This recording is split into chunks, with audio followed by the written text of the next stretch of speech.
Welcome to our channel. నేను నవీన్. రాజా సాబ్కి యూఎస్ఏలో shock తగిలిందట. Pre booking చూసి అందరూ నోరెళ్ళ పెడుతున్నారట. ఆ విషయాలేంటో మనతో మాట్లాడడానికి సీనియర్ అనలిస్ట్ శ్రవణ్ గారు ఉన్నారు. సార్తో మాట్లాడదాం. నమస్తే అండి. నమస్తే అండి. రాజా సాబ్కి యూఎస్ఏలో షాక్ తగలడం ఏంటి? ప్రభాస్ మనకు తెలిసిందే, ఆయన ప్యాన్ ఇండియా కాదు, ప్యాన్ వరల్డ్ స్టార్.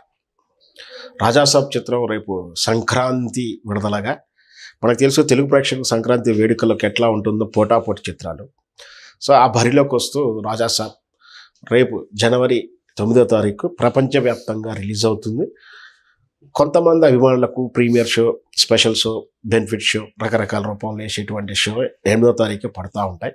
అయితే మన ఇండియాలో ముఖ్యంగా మన ఆంధ్రప్రదేశ్ కానీ, తెలుగు రాష్ట్రాలు కానీ, తెలంగాణలో కానీ సినిమా రిలీజ్కు అడ్వాన్స్ బుకింగ్, సరే ఆన్లైన్ బుకింగ్ ప్రాథమికంగా తీసుకుంటున్నాం ఈ రోజుల్లో మనం.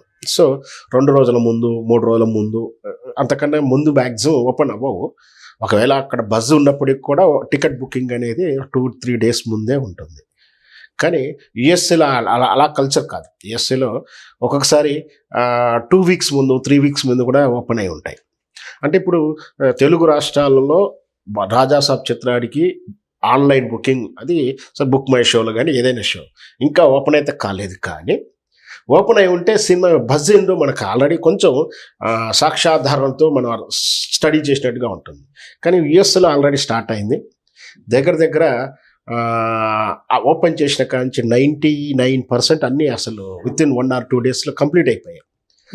యాక్చువల్గా ప్రత్యంగి అని చెప్పి డిస్ట్రిబ్యూషన్స్, అక్కడ యుఎస్ఏ డిస్ట్రిబ్యూషన్స్ ఉంటుంది, వాళ్ళు తీసుకున్నారు ఈ రాజాసాబ్ చిత్రాన్ని ఎగ్జిబిట్ చేయడానికి. దగ్గర వాళ్ళు భారీ అమౌంట్ తోటి తీసుకున్నారని అంచనా. యాక్చువల్గా ఇది చిత్రం వచ్చేసి 400 కోట్ల రూపాయల మేకింగ్ కాస్ట్. సరే నిజంగా ఎంత అయింది ఇవన్నీ కూడా మనం లోతులోకి వెళ్ళాల్సిన అవసరం లేదు. భారీ చిత్రం అంటారా? చిత్ర నిర్మాణ సంస్థ లేదా చిత్ర యూనిట్ ద్వారా చెప్పబడేటువంటి అమౌంట్ ఏంటంటే ఇది 400 కోట్ల చిత్రం. అంటే ప్రపంచవ్యాప్తంగా వీళ్లకు 1000-2000 కోట్లు బిజినెస్ చేస్తే జిఎస్టీలు, ట్యాక్స్టీలు, రెంట్లు, ఎన్ఆర్ఐ గ్యారంటీలు ఇవన్నీ పోయి, రెంట్ గ్యారంటీలు ఇవన్నీ పోయి ప్రొడ్యూసర్కి మిగులుతాయి అన్నట్టు. ఏది ఆ అమౌంట్ అంటే సుమారు 2000 కోట్లు బిజినెస్ చేస్తే వాళ్ళకి రకరకాల ఖర్చులు పోని ప్రొడ్యూసర్కి కాస్ట్ ఆఫ్ 400 crores పోను లాభాలు తెచ్చిపెడతాయి జనరల్గా అయితే. సో ఆల్రెడీ ఇక్కడ చూస్తున్న ప్రకారం చూస్తే యుఎస్లో వచ్చినటువంటి బజ్ చూస్తే ఆల్రెడీ భారీ ఎత్తున ఉంది. అక్కడ మార్కెట్ వచ్చేసి 19 మిలియన్స్ బిజినెస్ ఎక్స్పెక్ట్ చేస్తున్నారు. అది మొదటి వారంలో వచ్చేలా అనిపించేలా ఉంది. మనం చూస్తున్నాం జనరల్గా మన తెలుగు చిత్రాల్లో ప్రభాస్కే కానీ, ఇంకా రజనీకాంత్ లాంటి స్టార్కు, ఈ మధ్యకాలంలో అల్లు అర్జున్కు చైనా, జపాన్ లాంటి దేశాల్లో, యుఎస్ దేశాల్లో, జనరల్గా యుఎస్, ఆస్ట్రేలియా అంటే వాళ్ళు ఇండియన్స్ ఎక్కువగా ఉంటారు. కానీ చైనాలో తక్కువ మంది ఉంటారు, జపాన్లో కూడా చాలా తక్కువ మంది. కానీ అక్కడ మన తెలుగు డబ్ కానీ, తెలుగు చిత్రాలకు కానీ బాగా క్రేజ్. అక్కడ కూడా ప్రభాస్ చిత్రానికి మార్కెట్ బాగుంది. మీరు చూసారో తెలియదు, ఇక్కడ జరిగే ప్రతి ఈవెంట్, అంటే మన ఆన్లైన్లో మనం ఈవెంట్ టెలికాస్ట్ చేస్తాం కదా, ప్రీ రిలీజ్ కానీ అవి, అక్కడి నుంచి ఫుల్ వ్యూవర్షిప్ ఉంటుంది, కామెంట్స్ ఉంటాయి. మళ్ళీ జనరల్గా అర్థం చేసుకోవాలంటే మన రీల్స్ ఉన్నాయి ఈ మధ్యకాలంలో, షార్ట్స్, డస్ట్ మాస్టర్లు అని ఇట్లాంటి అన్నిటికి కూడా జపాన్లోను, చైనాలో లాంగ్వేజ్లో కూడా ప్రభాస్ చిత్రాల తాలూకు డైలాగ్ చెప్పడం ఇవన్నీ మనం చూస్తూ ఉన్నాం. అంటే ఆయన ఫ్యాన్స్ ఫాలోయింగ్ ఆ విధంగా ఉంది. కాబట్టి ఇట్లా అంటే అదర్ దెన్ యుఎస్ మార్కెట్ చూసినా ప్రభాస్ గారి యొక్క క్రేజ్, బజ్ చూస్తానికే వాళ్ళకి వేరే చిత్రాలతో పోల్చుకున్నప్పుడు కొంచెం వాళ్ళు ఏంటి ప్రభాస్ ఇంత ఈజీగా బుకింగ్ అవుతున్న రేంజ్లో కొంచెం షాక్లో ఉన్నారని చెప్పొచ్చు. ట్రైలర్ రిలీజ్ అయిన తర్వాత కూడా ఊహలు కొంచెం తలకిందులైనట్టుగానే కనిపిస్తున్నాయి. సో దాని గురించి మీరేమంటారు?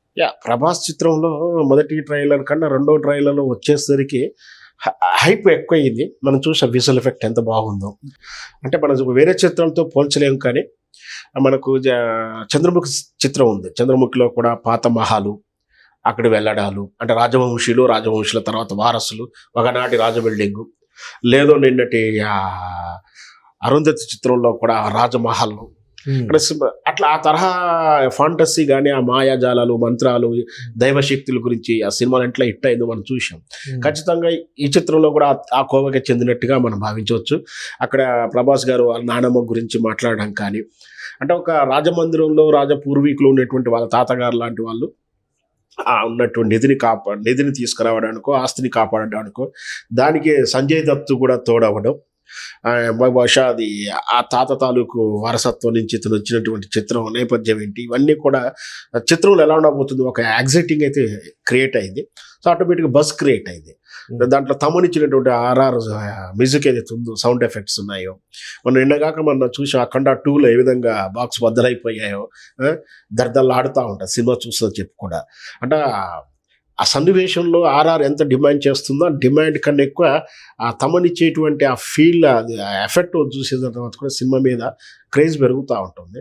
మళ్ళీ ఒక రకంగా ఏంటంటే అంతకన్నా తక్కువ సౌండ్లో చూస్తే ఎఫెక్ట్ ఉండదేమో అనిపించే రేంజ్లో ఉంటుంది అట్లాంటిది. సో ఈ చిత్రం కూడా అలాగే ఉంటుందేమో అని బజ్ అయితే క్రియేట్ అయింది. మొత్తం మీద రాజా సాబ్కు మంచి ఓపెనింగ్స్ ఉన్నాయి, మంచి బజ్ ఉంది. ఖచ్చితంగా ప్రభాస్ అభిమానులకు, ప్రభాస్ని ఇష్టపడే వాళ్ళకు మంచి సంక్రాంతి పండగ ముందే చేసుకోవచ్చు అని మనం చెప్పొచ్చు. Thank you sir, thank you so much.